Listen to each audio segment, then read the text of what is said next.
I'm not sure I can get into this thing here, but we don't need an introduction for Joe here. The list is so long, and you guys have seen it. I won't burden you with that, but just for some that maybe. Oh, thanks.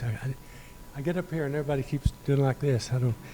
But I did want to say a few things. We're really, really pleased that he comes back. He's here and come back, and I've dropped the phone again. But anyway. He's Dr. Joe Bessler. He's our man in Phillips Seminary. He actually needs to say no introduction. He's been with us for many years, and he's a personal friend to many of us. And we appreciate his time, effort that he brings to the class. And Dr. Bessler he's one of our favorite scholars, and he does have the Robert Travis Peake fellowship. That everyone, not everyone, our class is getting big enough that everybody doesn't know Bob Peake anymore.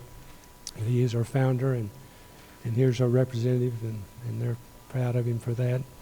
But anyway, Dr. Bessler, he's our favorite scholar, one of our favorite scholars, and if you have any biblical questions, he's got the answers. Dr. Joe, come up. Thank you.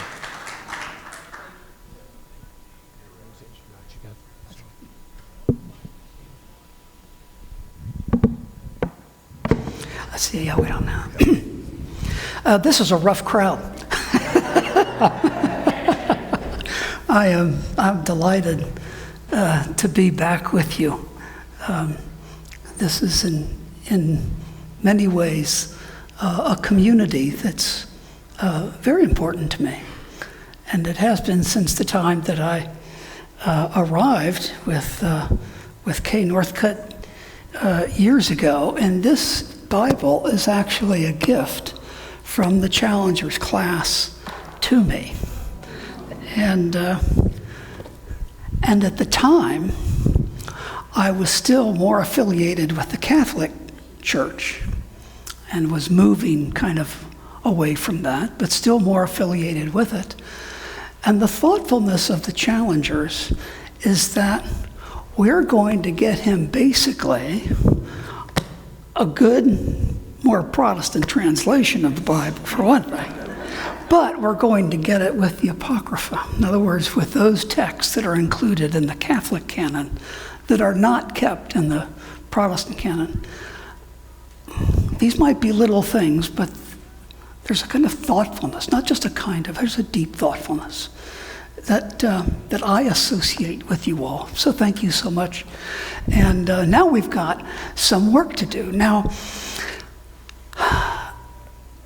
most of you are familiar because I've done this before. I've basically done this kind of Platonic lecture before, and I've used that to see how it opens up Christian theology and how Christian theology emerged. It does not simply leap forth from the pages of Scripture. It's a good bit more kind of rooted in cultural contexts. So it's the process of interpretation, of interpreting those biblical texts, right? So we're going to spend some time there, and then I do want to begin to show what happens with that theology, and when the place of the church becomes more associated with the empire. So here we go. Ready? All right. Here we go. So the text I'm working with here in some ways goes to the Republic. Look at Plato's dates. He's in the 5th century, 4th century before Christ, before the Common Era. Okay? So don't associate Plato with the time of Jesus. He's way before that, which means what? Given his significance of his writing, his work becomes kind of internalized in the logic of Roman culture, of Greco-Roman culture. right? It becomes, by the time Jesus comes along, or by the time Paul comes along, there's influences of Platonic thought through all of Greco-Roman culture. And by engaging that level of thought that's there, I'm not saying that Paul ever sat down with a Platonic text. No. This is in the cultural waters, right? It's in the language people speak. We'll see how this works. Okay.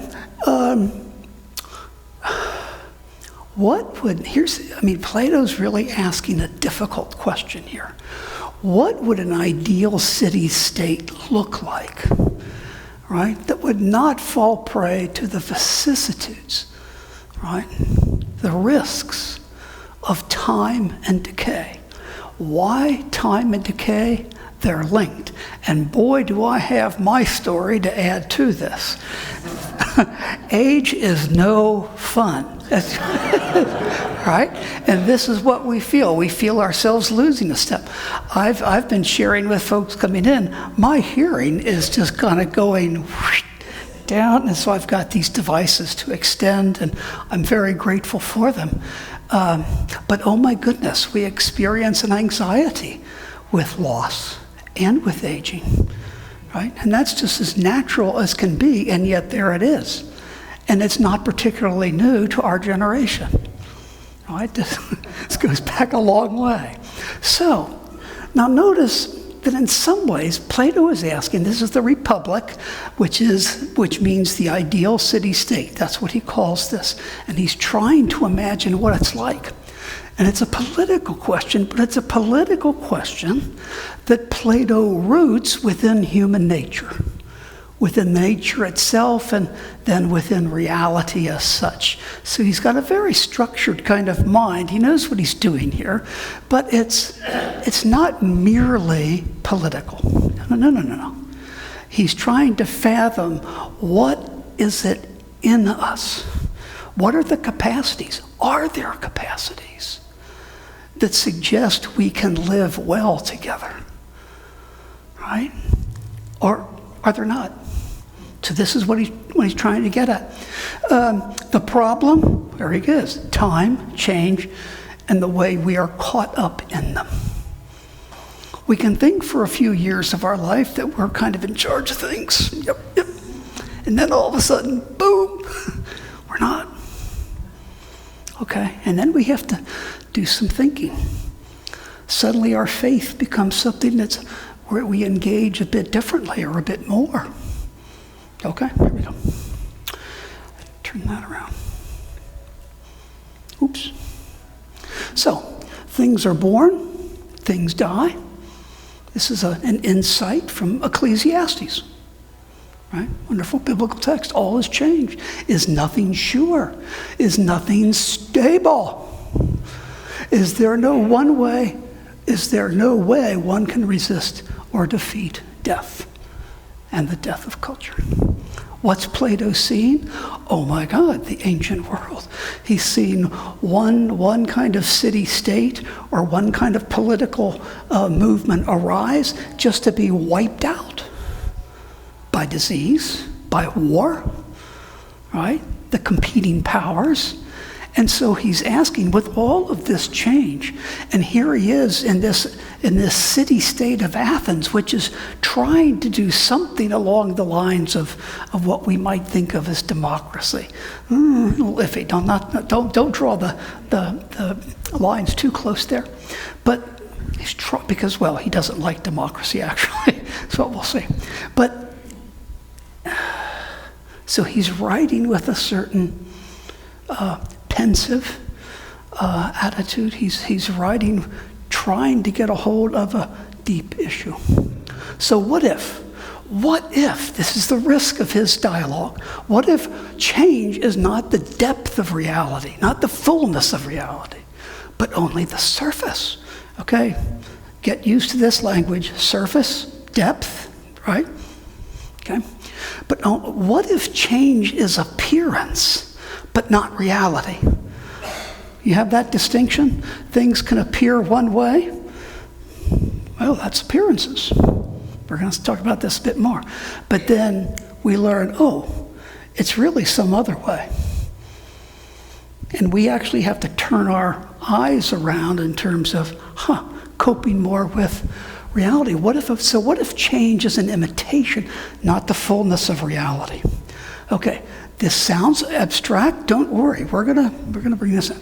It's that suspicion and that hope which underlies the experiment of the Republic. Okay. Might there be an unchanging truth? A truth which didn't change? Right? That we could then... And why truth?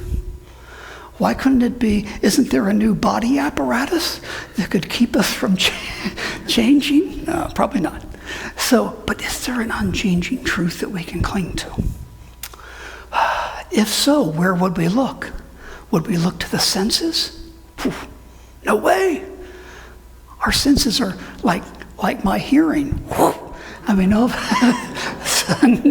time and experience and senses, how far do they go?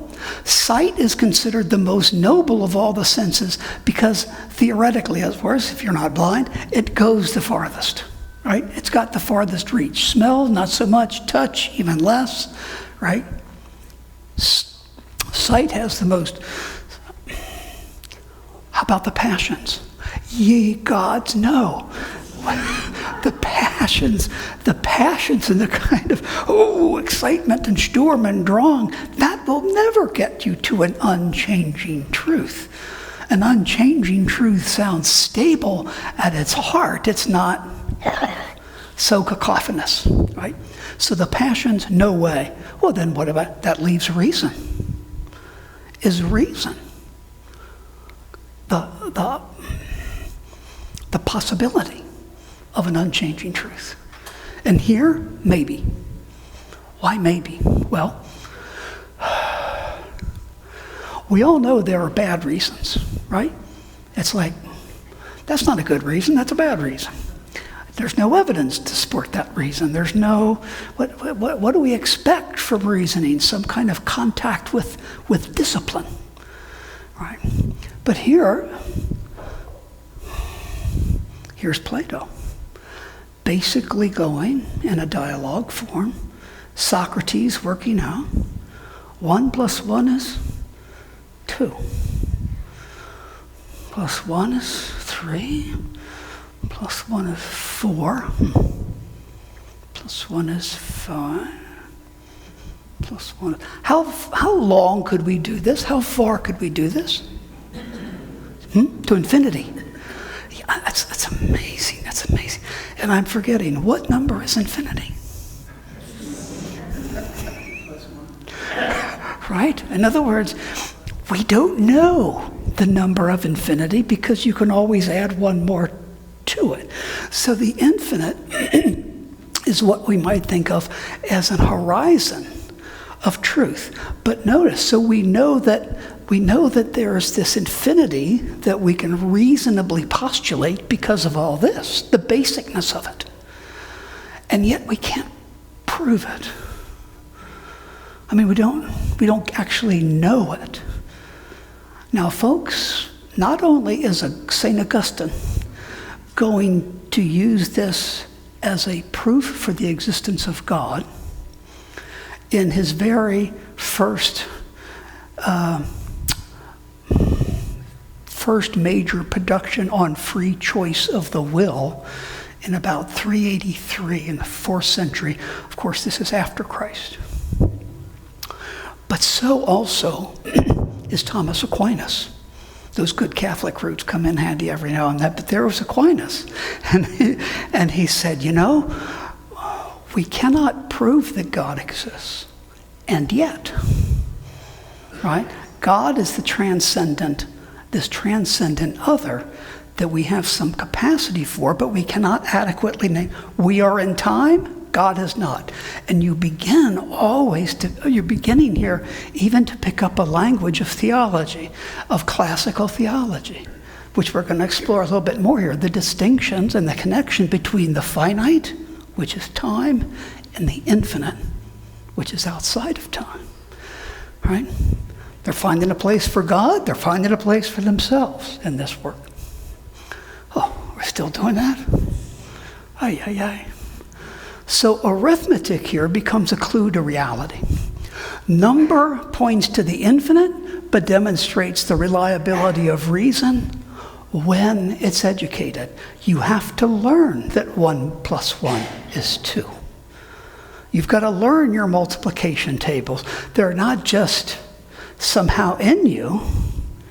There's an educational process, and this is going to be very important for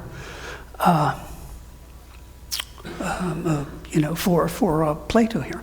The truth of number doesn't change. Think of that. 1 plus 1 is always 2. Number is, this is important. Number is conceptual, not physical or material. So here's another thing. If number and truth are not physical things, but they're conceptual, that's an important distinction. So in other words, number, nor is God going to be a material thing.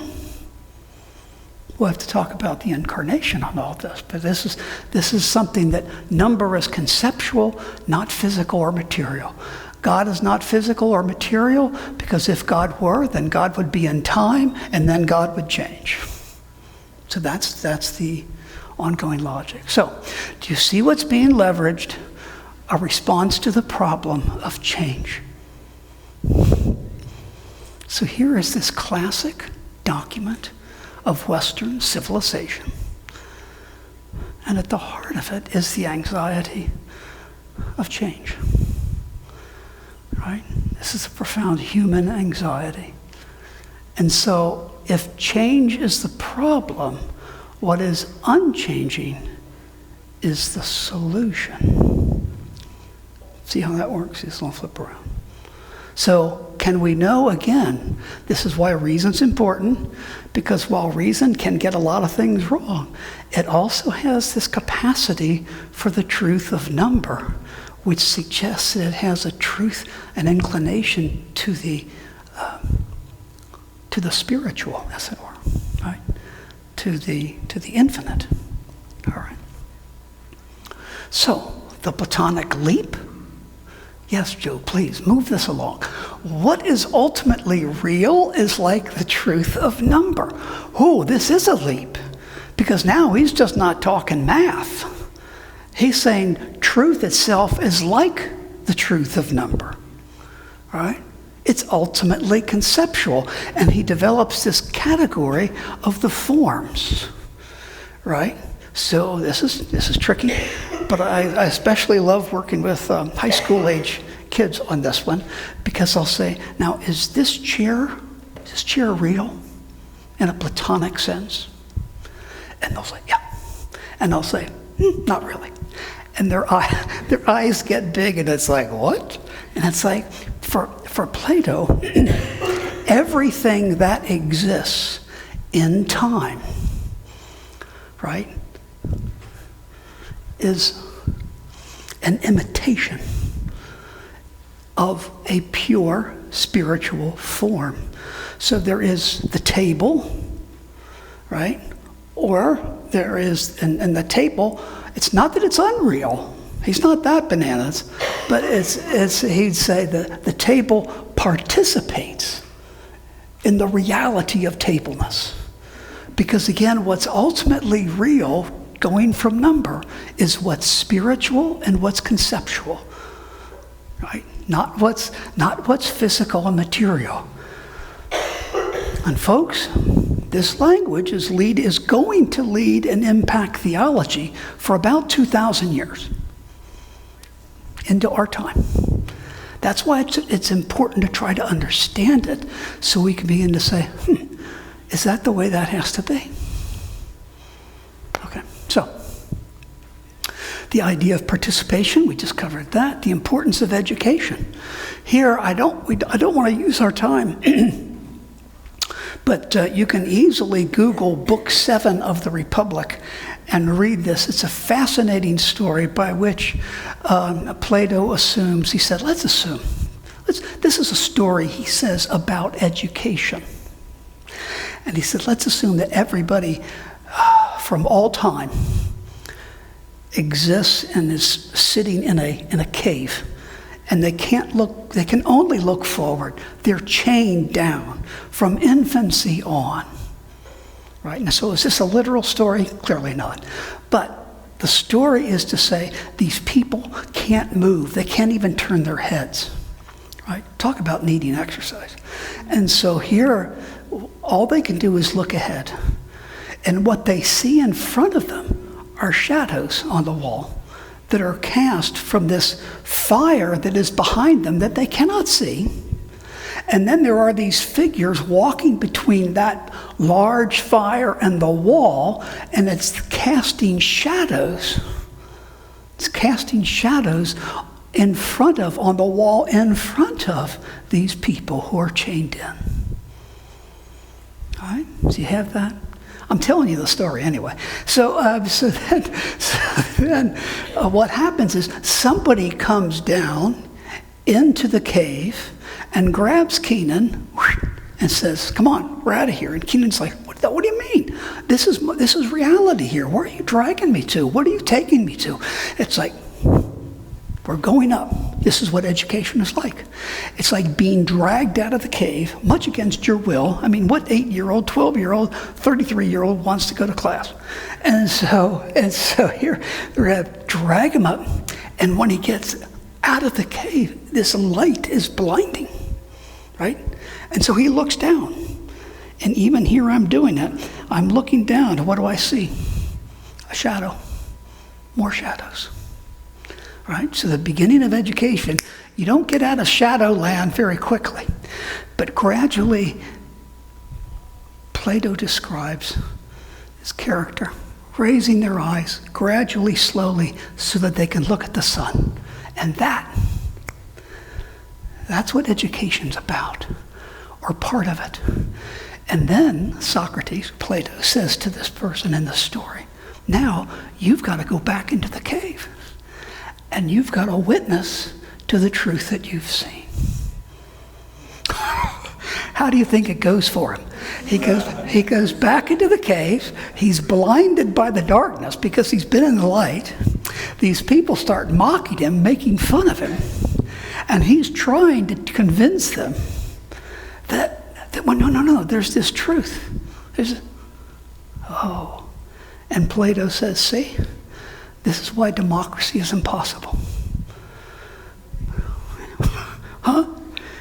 Because not everybody can do education. That's why the elite, more than a democracy, have to rule. All right? I'm convinced over a good bit of time of study that St. Augustine, who's the one who shapes the doctrine of original sin, because he's so steeped in the knowledge of these documents, Augustine is in the 5th century, that original sin is his way of having everybody in the cave.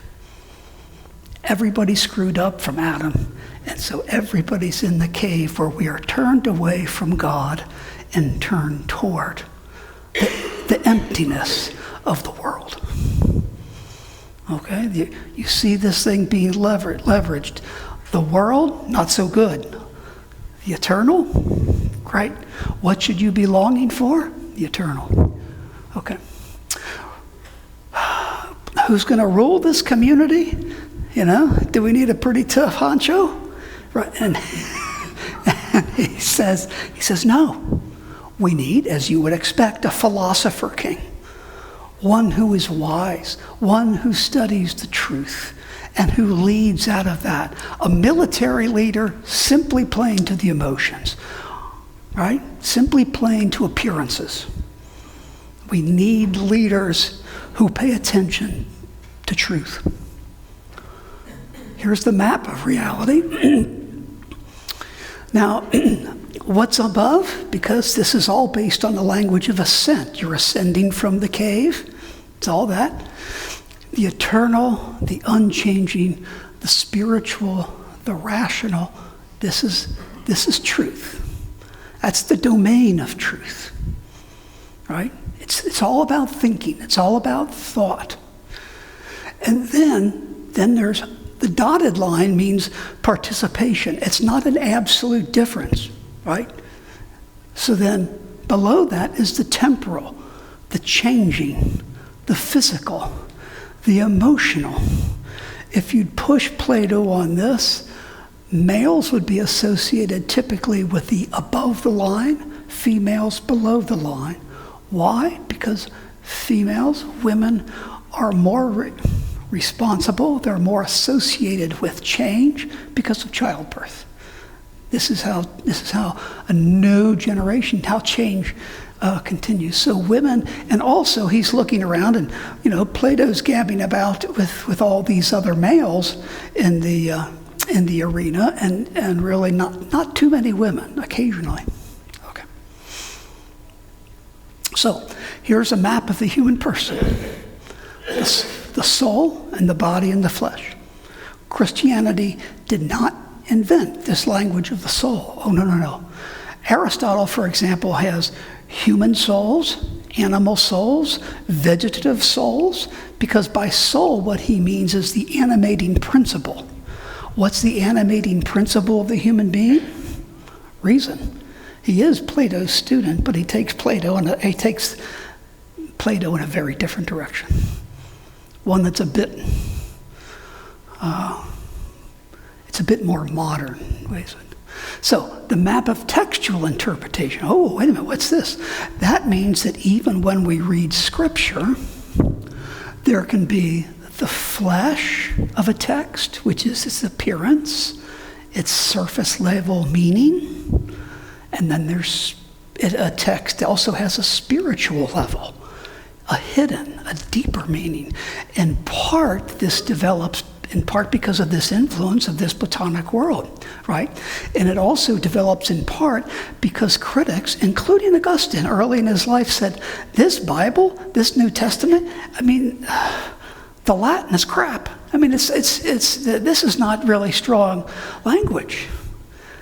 It takes listening to, now I'm blanking on the bishop, marvelous bishop, but it takes listening to the sermons of a bishop who is playing with this allegorical reading of Scripture to convince Augustine that there is a deeper level of meaning, and that deeper level of meaning corresponds to the truth, right? So, moreover, flesh and spirit, there's critics of this new faith community, and they look at these scriptures and they say, these aren't worthy of a decent God. Now our literature is really fine Greek, fine Latin, right? So Christian theology develops this two-tiered, kind of Platonic model of defending Christian scriptures.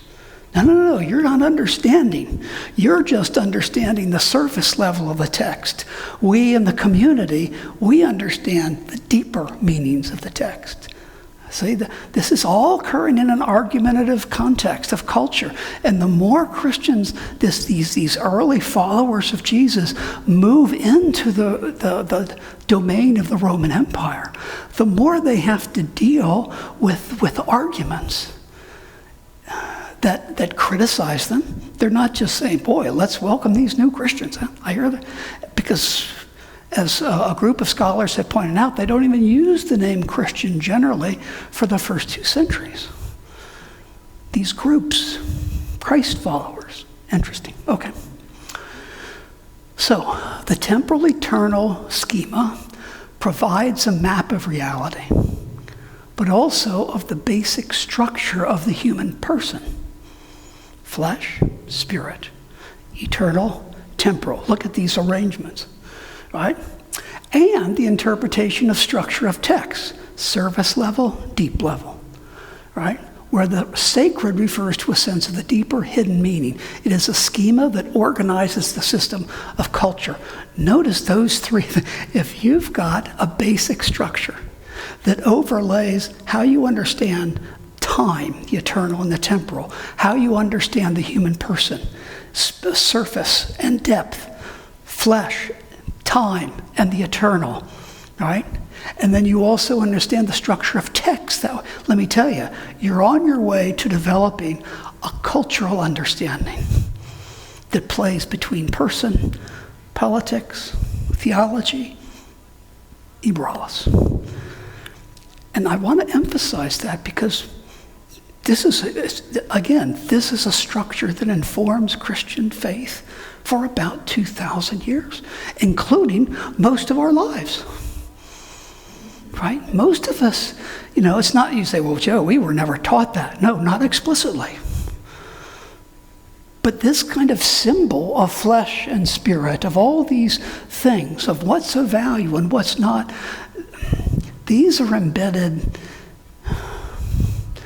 fairly deeply embedded in Western culture by virtue of the fact that the church has been so instrumental. And one had to be a Christian for so long. Oh, more lectures ahead. Here we go. The logic of ascent. Okay, I've got to keep moving here. From temporal, I'm sorry? So the interpretive structure of text, is that like 1 plus 1 plus 1? Yes, 1 plus 1. I mean, that's the certainty. That gives you the certainty. Is there a sense of certainty here? 1 plus 1 is 2. Do we know what the infinite is? Well, not exactly, but we know it exists. And that existence ends up being a proof, as it were, for the existence of God. That spiritual analogy. Okay? So, notice there's a logic of ascent here as well. From temporal below to eternal above. In the Symposium, another dialogue, Plato uses the image of a ladder to show how one moves or climbs from the love of beautiful things below to the more conceptual love of proportion and the laws governing beautiful things, and finally to the love of beauty itself. What's love doing? The beautiful starts with the local and just keeps expanding to the universal. That's what that language of beauty is about. And yes, there's differences. There's the beautiful flower. There's the beautiful person. There's the beautiful law. Right? Okay. Notice the hierarchy, the ladder of participation from inorganic, rocks, to organic, to the animal, to the person, to the eternal that can be, grasped is too, I should correct that can be more glimpsed by reason. Can you hear the longing, the eros, in this discourse? There's a longing for stability, my God. There's a longing for a fidelity where feelings don't change. There's a longing for purpose that won't simply dissolve. A longing for peace for a nation at war. Longing for home, a belonging that endures. Longing for ties that bind. Because we deal with so much brokenness. And as communities, we support one another in all this. Okay. The longing for life that doesn't end. Okay. So, real quickly, thinking about God, because that's what we've been doing. You move from the mountaintop of the Hebrew Bible, right? Where's God? God's at the mountaintop. To here, to the eternal, to the mountaintop. You still got the language of ascent, but then they're going to point out that once Moses gets close to the top of the mountain, he moves into a cloud of unknowing. He moves into this cloud. And it's really fascinating because he disappears into the cloud, and it's in the cloud that he encounters the Divine One who gives him the commandments. He goes down the mountain, and there he finds the community, doing what? Screwing up royally, with idolatry. That's the real sin for the Jews. Not disobedience, idolatry. That's how that goes. Okay, so God is ultimately real. The creator, the ruler of all. We're going to get to that ruler in a minute. All things participate in God insofar as they're created. Where are the forms? Augustine, 5th century, brilliant. Oh, those forms that Plato talked about, they're in the mind of God. Very clever. Very clever. Right? Augustine's proof, we can see the text. Speaking of forms, you move from one God to the Trinity. Beauty, truth, and goodness are the three major forms in the Platonic system that resolve to the one, the good, or in Neoplatonism, the one. And then that all resolves to the oneness of the forms, which is the good. Omnitrates, omnipotent, omnipresence, omniscience. Why are they confident about this? Why is Thomas Aquinas confident? Because the eternal is not constrained by time or space. So talk about power.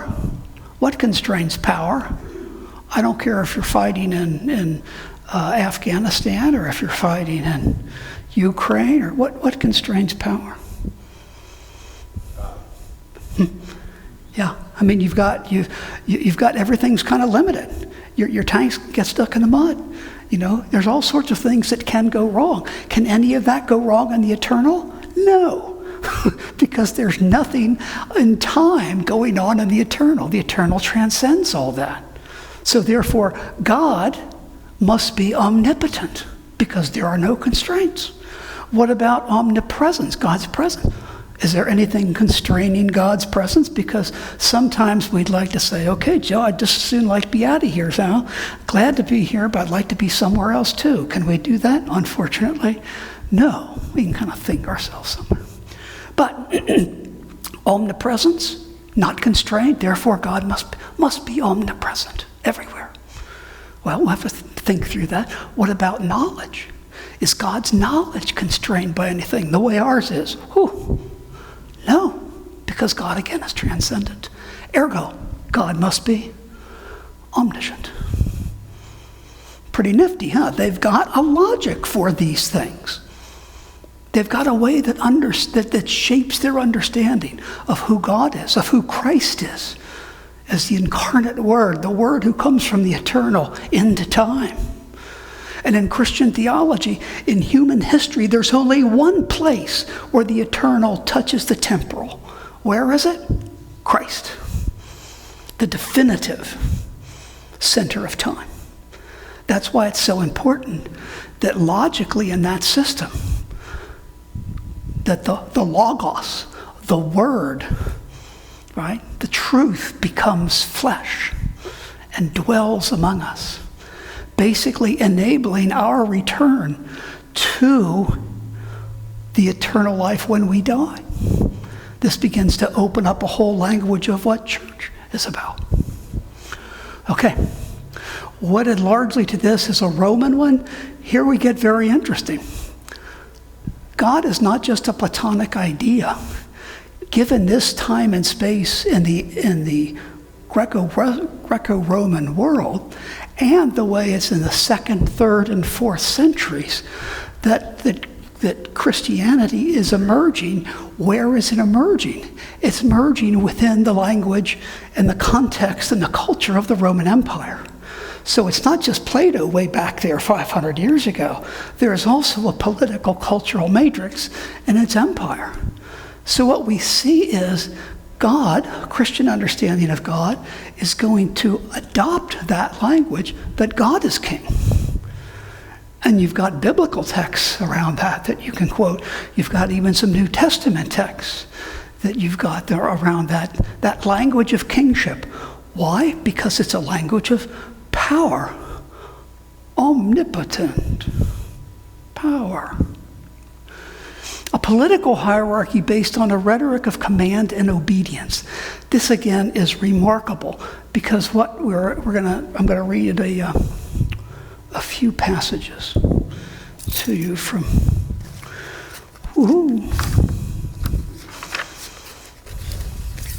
Yeah, these ones kind of blow your mind, but let's see. So a political hierarchy based on a rhetoric of command and obedience. Why rhetoric? Because here's the structure. It's got a predictable structure, right? God is the eternal one. gives the command. You are in time, you've got to do it. You carry out this command, right? If you don't carry it out, you're a sinner, right? There's this whole language, and it's a military structure. Command and obedience. So they're wedding the philosophical image with now this political power image, and they're doing it because they're becoming influential in the Roman Empire, and they want to kind of buddy up with the empire, with Constantine, and we're going to talk about Theodosius in a minute. So, wedding Platonism to power. Here there's a number of dates. There's Origen of Alexandria.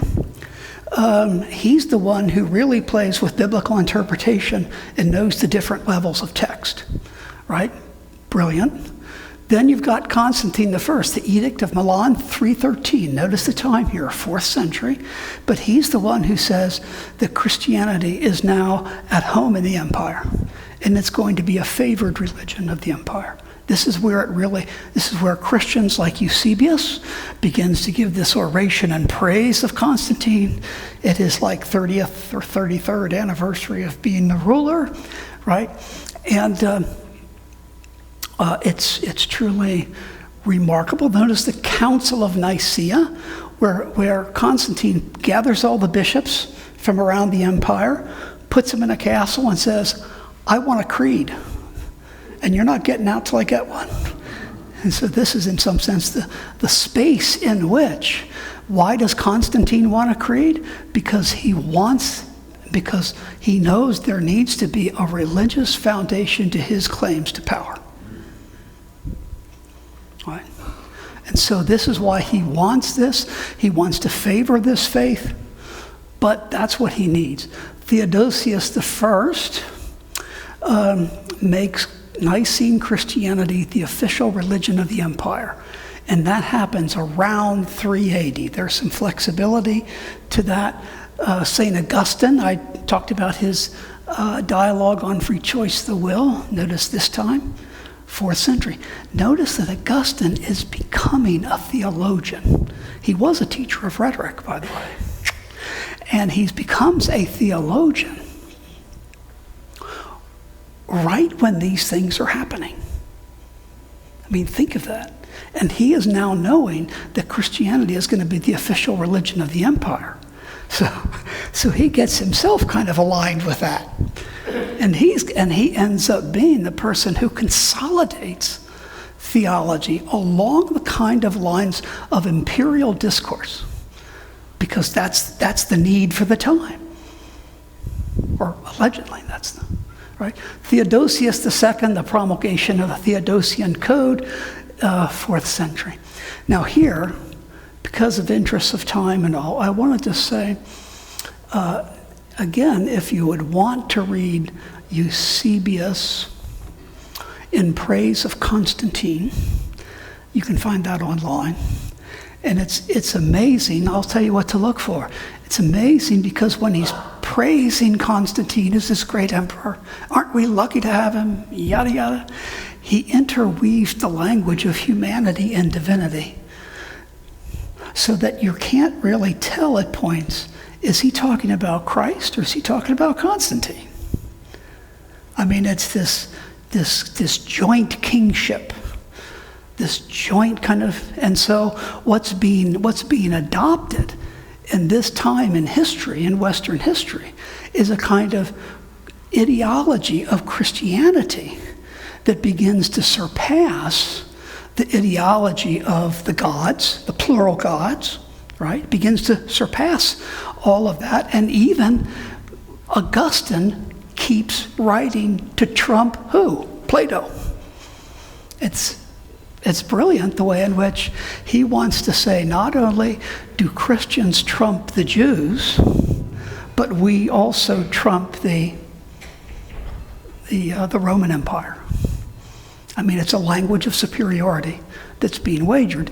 And that is, of course, dangerous over time. So here's a couple of things I want us to read.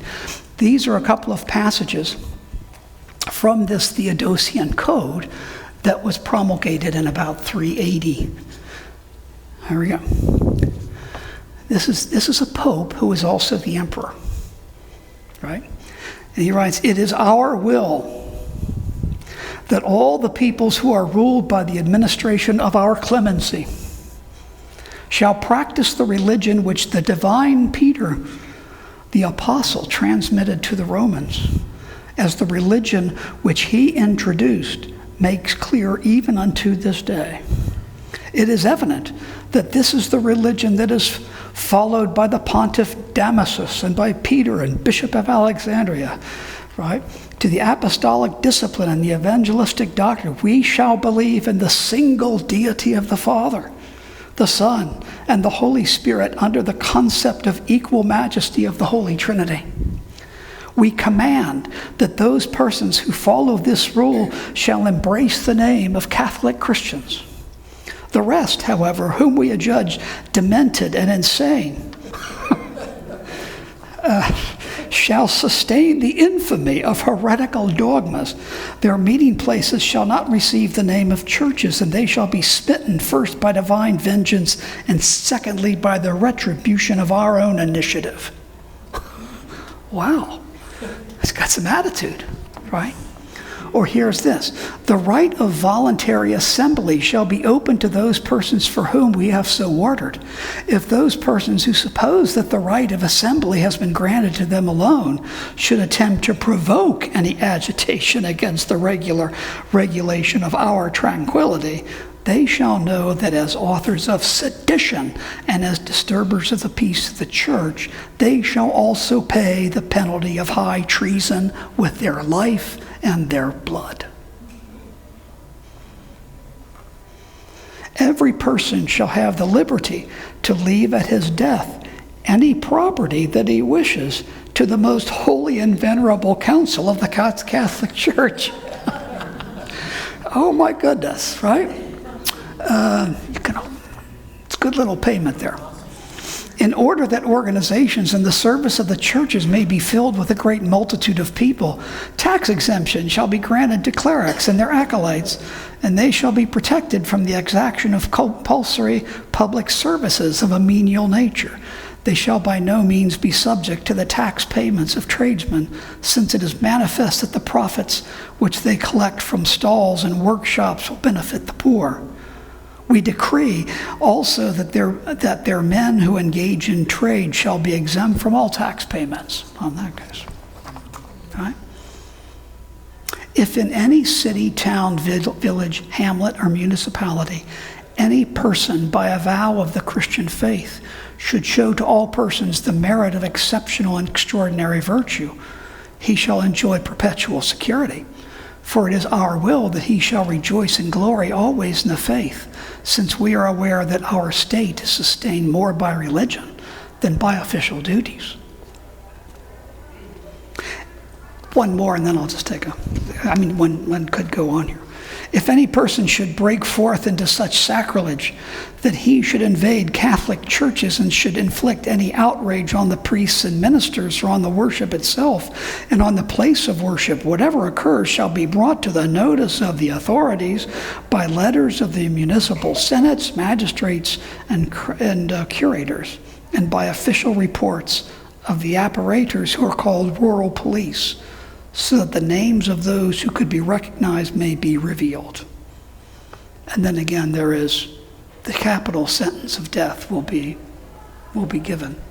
So this doesn't sound like Matthew 25 in terms of the wonderful words of Jesus before his death, but it does give us an image of here is Christianity emerging in part through the language and utilizing the language, not always consciously, of course, but utilizing that language of public space of the Greco-Roman world to basically become a public institution in the life of that empire, and then, oh my gosh, a governing influence. So that especially when the Roman Empire is overrun, guess what institution is the only one standing to rebuild? The church. And guess what attitudes they bring with them in terms of their superiority over others, their capacity to inflict violence out of this perfect knowledge of, well, we're in charge now. It's not clear that the gospel has transformed their Catholic vision. Don't feel too good about Protestants here, because Calvinists, Lutherans, they all get caught in what is the gospel and what is called for in governing and opening civil life. Are we okay on time? Are we just okay? Well, thank you. A question or so before I... So is it kind of like... Yes, sir. Wait a minute. So is it... Thank you, Kevin. Can't do without you. So is it kind of like Christ is the one with the in the imagery of the myth of the cave? Christ is the one who comes out of the cave, sees the light, goes back into the cave. Or right. I mean, or you could begin to play with that such that Christ is the light. And then this, of course, becomes a theme throughout early Christianity, especially, for example, in Augustine. Christ is our light. Christ enters into the darkness. Have you heard that around Christmas, say, a zillion times? That's what Christmas is. Christmas is the entry of the divine into the world. Easter and resurrection and ascension are again the Christ, the Word, ascending back to the eternal. So you have this circle that is celebrated in Christian communities, and we tend not to even know this, but the one is associated with new birth and light, and the second is the return, coming into the world, going out of the world. And so these two major feasts are Christological feasts. Where I end up with that in my thinking is that we're still in the cave. Well, arguably, I mean, that's why when students read that text, they are ready for bear. They are ready to come in and say, oh my gosh, I mean, that sounds like us. Right? Well, that shows you the significance of Augustinian theology. It is, I mean, Augustine's understanding that faith is really also about education. That there is this rational component. Emotions, yes, but also this sense of faith as a development and education. Why are we here every Sunday? We are participating in an ongoing experience and experiment of let's listen to one another, let's listen to speakers, how do we understand what our faith is asking of us? And we do that as a kind of community, right? I mean, that's the point even of such gatherings as this. More questions? Okay. And in 5 minutes, Betty Robinson's arriving for her 100th birthday, so make your question 5 minutes or less. Thank you, Joe. I just finished Tom Wright and Mike Bird's book called Jesus and the Powers, and in that he's going after what the proper form of government to have, but he talks about Paul and Peter both talking about how worldly authority is really given by God. And a lot of this really helps understand where they are, even though they were both killed by the worldly authority.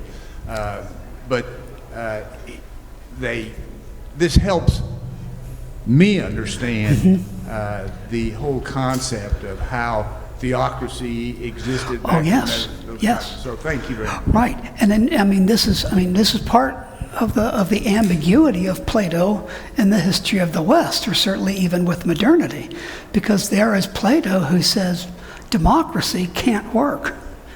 Right? It's going to be a mass of these worst things of human passions, and it's going to be and so what do we need? We need, the strong kind of imperial presence, guided by reason, but that's, and it's, notice that because of that tradition, shaping our own assumptions, granted there's the influence of modernity, which we should talk about, but this is difficult. I mean, this is difficult kind of, stuff. Thank you. Mike, you got anything? Okay. All right, well, thank you. We got 3 minutes to get to Betty's celebration. Thank you, Joe.